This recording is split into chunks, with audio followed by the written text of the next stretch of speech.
নমস্কার বন্ধুরা, your kitchen চ্যানেলে আপনাদের সবাইকে স্বাগত।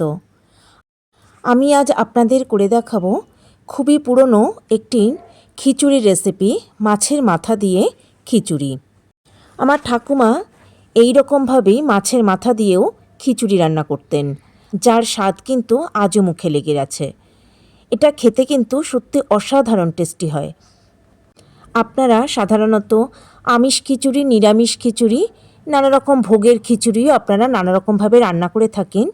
একবার ভীষণই নতুনত্ব স্টাইলে এই রকম মাছের মাথা দিয়ে খিচুড়ি রান্না করে দেখুন, এটা খেতে কতটা টেস্টি হয়। তাহলে চলুন দেখে নেওয়া যাক আমার আজকের রেসিপি, একদম অনন্য অসাধারণ মাছের মাথা দিয়ে খিচুড়ি। একটা বেশ বড় সাইজের মাছের মাথা এরকম ছোট ছোট টুকরো করে কেটে ভালো করে ধুয়ে পরিষ্কার করে নিয়েছি। এবার তার মধ্যে দিয়ে দিলাম 1 চামচ নুন, আর দিয়ে দিলাম সামান্য একটু হলুদ গুঁড়ো। এবার নুন আর হলুদ দিয়ে মাছের মাথাগুলো খুব ভালো করে মেখে নেব। মাছের মাথাগুলো নুন হলুদ মাখিয়ে নিয়েছি।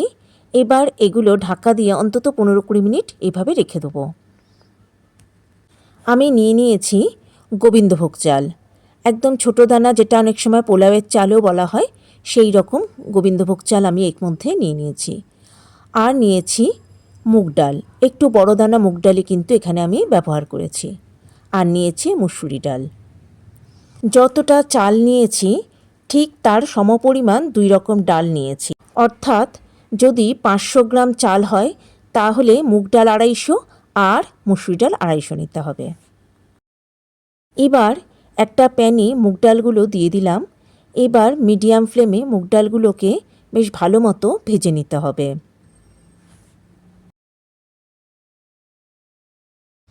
এবার এই ভাজা মুগ ডাল খুব ভালো করে ধুয়ে পরিষ্কার করে নেব। প্যানে খুব ভালো করে সর্ষের তেল গরম করে নিয়েছি। তেল গরম হতেই এর মধ্যে দিয়ে দিলাম নুন আর হলুদ দিয়ে মাখিয়ে রাখা মাছের টুকরোগুলো। এবার এগুলো খুব ভালো করে ভেজে নেব। মাছের টুকরোগুলো উলটপালট করে লাল লাল করে বেশ ভালো মতো ভেজে নিয়েছি। এবার এগুলো আমি তেল থেকে তুলে আলাদা রেখে দেবো। ওই তেলের মধ্যে দিয়ে দিলাম কেটে রাখা আলু, আর দিয়ে দিলাম সামান্য একটু নুন।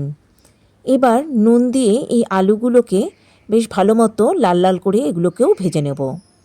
এই সময় আমি গ্যাসের ফ্লেম রেখেছি মিডিয়ামে। আলুগুলো বেশ ভালো মতো লাল লাল করে ভেজে নিয়েছি। এগুলোও আমি তেল থেকে তুলে নেব। এবার ওই তেলের মধ্যে দিয়ে দিলাম 3টে শুকনো লঙ্কা আর 3টে তেজপাতা। এবার একটু তেলের মধ্যে একটু নাড়াচাড়া করে ভেজে নেব। একটু ভাজা হতেই এর মধ্যে দিয়ে দেব গোটা সাদা জিরে। খুব ভালো করে তেলের মধ্যে সমস্ত কিছু নেড়ে নেব। ফোড়ন থেকে বেশ সুন্দর গন্ধ বেরোতে শুরু করলেই এবার এর মধ্যে দিয়ে দেব কুচিয়ে রাখা পেঁয়াজ, আর দিয়ে দেব পরিমাণ মতো নুন। এবার নুন দিয়ে পেঁয়াজগুলোকে একটু নরম হওয়া পর্যন্ত ভেজে নেব। পেঁয়াজগুলো মিডিয়াম ফ্লেমে বেশ ভালো মতো একটু ভেজে নিয়েছি, তবে খুব বেশি ভাজেনি, একটু নরম হয়ে গেছে শুধু পেঁয়াজগুলো। এবার এর মধ্যে দিয়ে দেবো আদা বাটা, দিয়ে দেবো রসুন বাটা। এবার এই আদা আর রসুন খুব ভালো করে পেঁয়াজের সঙ্গে ভেজে নেব, যতক্ষণ না আদা আর রসুনের কাঁচা গন্ধটা চলে যাচ্ছে। আর এই সময় আমি গ্যাসের ফ্লেম রেখেছি মিডিয়ামে।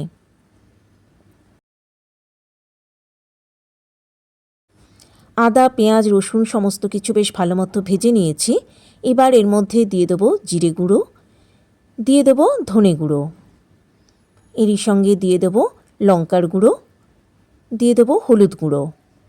এবার এই সমস্ত মশলাগুলো খুব ভালো করে কষিয়ে নিতে হবে। এর মধ্যে এই সময় কিন্তু কোনো রকম জল দেব না, অনবরত নাড়াচাড়া করে একদম লো ফ্লেমে সমস্ত কিছু খুব ভালো করে কষিয়ে নিতে হবে। খুব ভালো করে সমস্ত মশলা কষিয়ে নিয়েছি, এর থেকে তেল ছাড়তে শুরু করেছে। এই সময় এর মধ্যে দিয়ে দিলাম মাছের মাথা আর ভেজে রাখা আলু। এইবার এই সমস্ত কিছু খুব ভালো করে আরও 2-3 মিনিট কষিয়ে নেব। এর ফলে মাছের মাথা আলুর মধ্যেও কিন্তু মশলার গন্ধ বেশ ভালো মতোই মিশে যাবে। 2-3 মিনিট ভালো করে মাছের মাথার আলুগুলোকে মশলার সঙ্গে কষিয়ে নিলাম।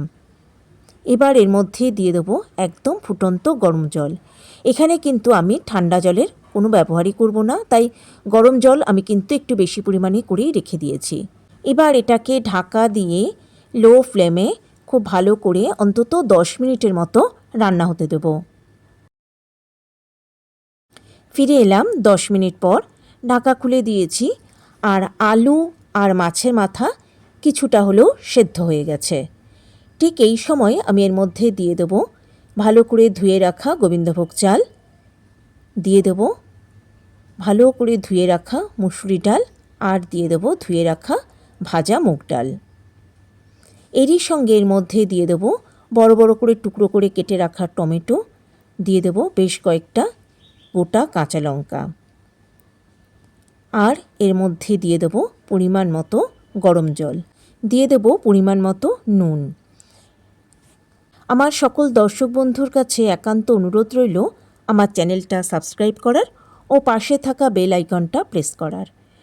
এবার এটাকে ঢাকা দিয়ে লো ফ্লেমে 15 থেকে 20 মিনিট রান্না হতে দেব। ফিরে এলাম প্রায় 15-20 মিনিট পর, ঢাকা খুলে দিয়েছি।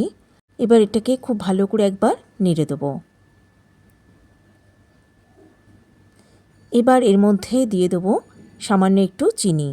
এই চিনিটুকু কিন্তু টেস্টের ব্যালেন্সের জন্য দিলে খুবই টেস্টটা ভালো হবে।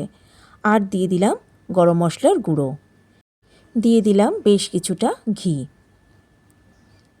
এবার এই সমস্ত কিছুকে খুব ভালো করে একবার নেড়ে দেবো। আর এই সময় কিন্তু আমি গ্যাসের ফ্লেম রেখেছি মিডিয়ামে, আর এটাকে আমি কয়েক সেকেন্ড এইভাবেই রান্না করে নেব। এবার আমি গ্যাসের ফ্লেম বন্ধ করে দেবো। বেশ কয়েক সেকেন্ড আমি এটাকে একটু রান্না হতে দিলাম। এবার আমি গ্যাসের ফ্লেম বন্ধ করে দেবো। তৈরি হয়ে গেল আমার আজকের রেসিপি মাছের মাথা দিয়ে আমিষ খিচুড়ি। এই বহু পুরনো দিনের রেসিপিটা আপনাদের কেমন লাগলো কমেন্ট বক্সে লিখে জানালে খুব খুশি হব। আর রেসিপিটা ভালো লাগলে একটা লাইক, কমেন্ট ও শেয়ার করার অনুরোধ রইল সকল দর্শক বন্ধুর কাছে। তবে আজকের মতো বিদায় বন্ধুরা, নমস্কার।